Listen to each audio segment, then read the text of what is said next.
Vous voyez certainement où je veux en venir, monsieur Manuel Bompard. Non, je crois pas. C'est qu'on a découvert, on a découvert ces derniers jours un certain nombre de brebis galeuses dans votre parti, la France Insoumise. Ah bon? J'en cite seulement 2 exemples. Yves Bouteiller, qui est tête de liste pour les municipales, qui écrivait sur Facebook.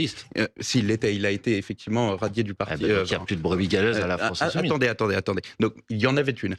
Yves Bouteiller qui disait le CRIF. Attendez, laissez Victor aller au bout de son propos et vous répondrez. L'extrême droite, quand il y en a une, on l'empêche d'être candidat. C'est ce qu'a fait le Rassemblement National aussi. Attendez, je dis d'abord ce qu'ont dit ces têtes de liste. Et puis ensuite, vous me répondez.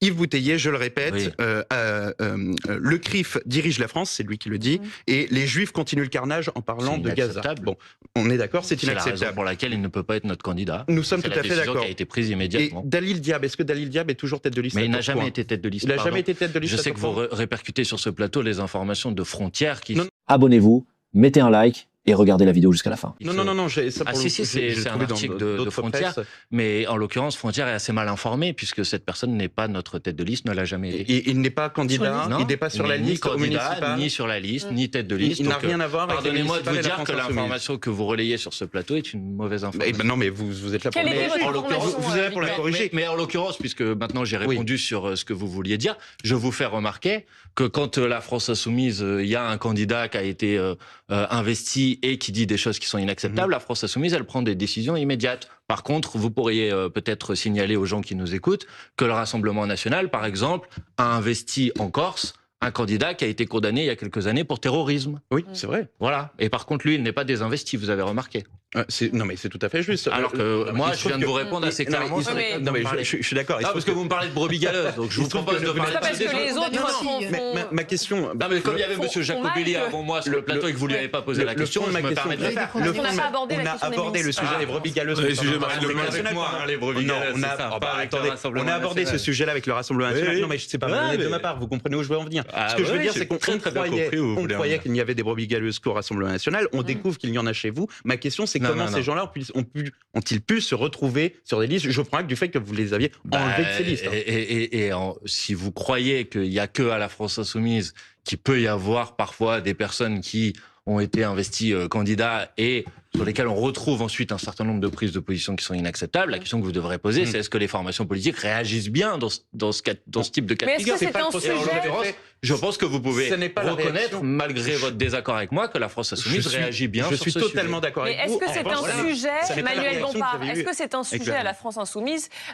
C'est devenu un sujet au sein du Rassemblement National, qui a carrément embauché des personnes qui sont là exprès pour écrémer et faire en sorte que les bons profils se présentent et qu'il n'y ait plus de brebis galeuses. Mais à la France Insoumise, à la France Insoumise, il peut y avoir, comme dans toutes les formations politiques, des gens qui sont à la France Insoumise et qui disent des bêtises. Ça peut évidemment arriver. Mais globalement, à la France Insoumise, les militantes et les militants qui sont engagés dans cette formation politique, vous savez, ils savent pourquoi ils sont là, parce qu'ils sont d'accord avec un programme.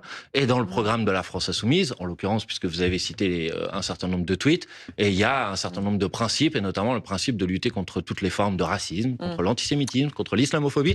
Et donc, globalement, non, à la France Insoumise, les militantes et les militants, ils sont très clairs sur ces sujets. Et quand il y a quelqu'un qui est passé à travers les mailles du filet, eh ben, il y a des décisions fortes qui sont prises et immédiatement. Vous avez déposé, comme le RN, d'ailleurs, une motion de censure axée sur l'accord de libre-échange avec les pays du Mercosur. Qu'est-ce que vous reprochez à l'exécutif? Emmanuel Macron a voté non sur cet accord, donc il est plutôt de votre côté, finalement. Pourquoi vouloir à tout prix déposer une motion de censure? Madame, si on est un petit peu sérieux, et je pense que tout le monde ici sur ce plateau sait très bien que depuis que Emmanuel Macron est arrivé au pouvoir, c'est-à-dire il y a maintenant presque 8 ans, il n'a strictement rien fait pour empêcher l'adoption de cet accord de libre-échange avec le Mercosur. Il a eu de multiples occasions, avant le vote définitif qui a eu lieu vendredi dernier, de mettre un terme au mandat de négociation. Non, et alors pourquoi il a voté contre, madame, s'il a obtenu des garanties? Parce qu'elles ne vont pas assez loin. Ah bah donc il fallait qu'il s'y oppose avant, non? Parce que c'est un peu facile. Il s'y oppose avant. En décembre, il a réussi à le reporter d'1 mois pour obtenir les mesures miroirs, les contrôles aux frontières au port, les mesures Faites de les garantie. avocats d'Emmanuel Macron sur le dossier du Mercosur si vous voulez, mais je vous le dis sincèrement, vous allez avoir du mal à convaincre qui que ce soit en France que Emmanuel Macron a utilisé les leviers qui étaient à sa disposition au moment où il pouvait les utiliser pour empêcher l'adoption de cet accord de libre-échange. Mais le vrai problème, c'est le fonctionnement de l'Union européenne plus que la figure d'Emmanuel Macron. Ah ben je pense que quand même, il y a encore 10 ou 15 ans, on n'aurait pas imaginé possible que quelque chose d'aussi important que sans doute le plus grand accord de libre-échange qui n'a jamais été conclu par l'Union européenne puisse être imposé contre la vie de la France. Je pense qu'il y a encore 10 ans, on l'aurait jamais imaginé. Non, mais ça qui est très grave, c'est qu'effectivement, la voix de la France ne porte plus. Bah voilà. Mais pourquoi, justement? C'est parce que la France est le pays qui a le plus dérapé sur ses comptes publics, que ce soit le déficit, la dette publique. Tous les pays de la zone euro, de l'Union européenne, ont fait des efforts d'assainissement budgétaire. C'est très chill. Mais non, mais c'est une réalité. Voilà, le rapport avec le Mercosur. Mais si, justement, c'est que si la voix de la France ne porte plus aujourd'hui, c'est que comme on a complètement dérapé, on n'a pas du tout respecté les règles européennes, eh bien quand la France a quelque chose à dire, finalement on dit non, écoutez, les Français, vous ne pouvez pas vous la ramener parce que globalement, vous ne respectez pas les enjeux. Donc ça qui est très grave aujourd'hui, et par contre je suis d'accord effectivement sur le fait que M. Macron aujourd'hui, bon, il arrive comme le oui, mais sur la philosophie, pardon, mais vouloir censurer un gouvernement qui pourtant a voté contre le Mercosur, peut-être qu'on peut écouter votre partenaire, ex-partenaire Olivier Faure du Parti Socialiste sur notre antenne, c'était hier. Lui, il comprend pas très bien la logique. Moi, je crois que je comprends très bien sa logique. Il comprend pas la. Ce que l'on peut reprocher à Emmanuel Macron, c'est d'avoir beaucoup varié sur la question. J'y viens. Et je dis simplement que ça, c'est vrai. Emmanuel Macron a été pour, contre. On a eu un peu le vertige. Mais à la fin, il dit non. Et donc, au moment où il dit non et où il le dit à l'ensemble des Européens, où la France vote contre et où on a un vote au Parlement européen dans quelques jours, où il faudra que tous les Français votent contre avec un certain nombre de parlementaires de tous les autres pays, ce serait absurde de dire qu'à ce moment-là, nous censurons le gouvernement. Il dit que c'est absurde, ça n'a aucun sens. Oui, ben je salue sa créativité pour trouver des excuses pour ne pas censurer le gouvernement. Je remarque qu'il en trouve toujours une bonne. Mais si maintenant M. Faure considère que Emmanuel Macron a très bien agi sur la question du Mercosur depuis qu'il est arrivé au pouvoir, je pense là aussi qu'il aura du mal à défendre cette position dans le pays. Donc évidemment, quand on sanctionne ce gouvernement, quand on sanctionne ce président de la République, on ne le sanctionne pas uniquement en raison de son dernier vote, mais en raison de l'ensemble de son œuvre. Et en l'occurrence, sur la question du Mercosur, l'ensemble de son œuvre, c'est qu'à la fin, on prend le risque de se voir imposer cet accord avec une France dont la voix a été totalement minorisée, une France qui se fait imposer cet accord et un président de la République qui, au dernier moment, contraint et forcé, décide de voter contre, au moment où il sait très bien que voter contre, ça n'empêchera pas la ratification de cet accord. Donc si ça convient à M. Faure, qu'est-ce que vous voulez que je vous dise? Demandez-lui à lui. C'était quand même l'avis du Parlement à l'unanimité, Sénat et Assemblée compris, de voter contre. À la limite, pour une fois, le président vous a plutôt suivi. Ah, là, vous avez raison sur le fait que grâce à l'initiative de la France Insoumise dans sa niche parlementaire au mois de novembre, nous avions réussi à faire adopter à l'unanimité. En tous les cas, il y avait une cohérence. Pardon ? Il y a une cohérence dans les votes non, pour le coup. Mais mais ça ne change rien. Mais est-ce que vous, quand on regarde votre texte de censure, finalement, c'est davantage le Venezuela dont il est question dans votre texte que du Mercosur? Ah non, je crois que c'est assez clairement le Mercosur, mais après on peut parler des autres sujets. Si vous avez mis beaucoup de choses. De la situation internationale. Mais attendez, et on va pas en rester juste aux commentaires politiques. Maintenant, la question qui est posée, qui nous est posée à tous, est la question suivante. Est-ce qu'on pense est-ce qu'on veut que cet accord s'applique à nous? Donc, pour ça, on a un certain nombre de voies de recours possibles. Il va y avoir un vote au Parlement européen. Donc, il faut que tous les députés, les eurodéputés français votent contre, quelle que soit leur étiquette politique. Il va y avoir la possibilité de saisir ce qu'on appelle la Cour de justice de l'Union européenne, parce que s'il y a une saisine de la Cour de justice de l'Union européenne, elle est suspensive, c'est-à-dire que tant que la Cour de justice de l'Union européenne n'aura pas répondu, l'accord ne s'appliquera pas. Et moi, je dis ici qu'en dernier ressort, le président de la République devrait dire que si le Mercosur nous est imposé, la France refusera de l'appliquer en France.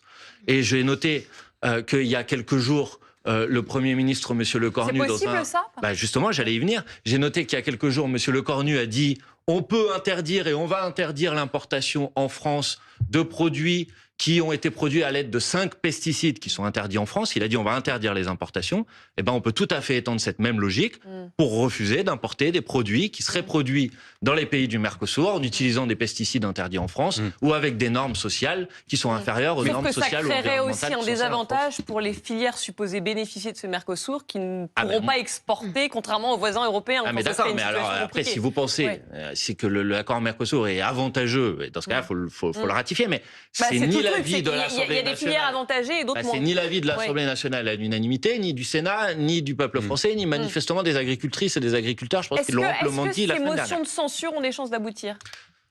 Théoriquement, elles en ont. Après, moi, je fais comme vous, je sais faire des calculs mathématiques. À partir du moment où le Parti socialiste dit qu'il n'a pas l'intention de la voter, ça veut dire que probablement le Parti socialiste va à nouveau sauver le gouvernement de M. Donc, elles n'ont pas de chance d'aboutir. Sauf si d'autres formations politiques qui jusque-là n'ont pas voté la censure décidaient de la voter. J'ai entendu la semaine dernière M. Retailleau dire qu'il était très opposé, que LR était très opposé à l'accord de libre-échange. Moi, j'appelle les 577 députés à voter la motion de censure.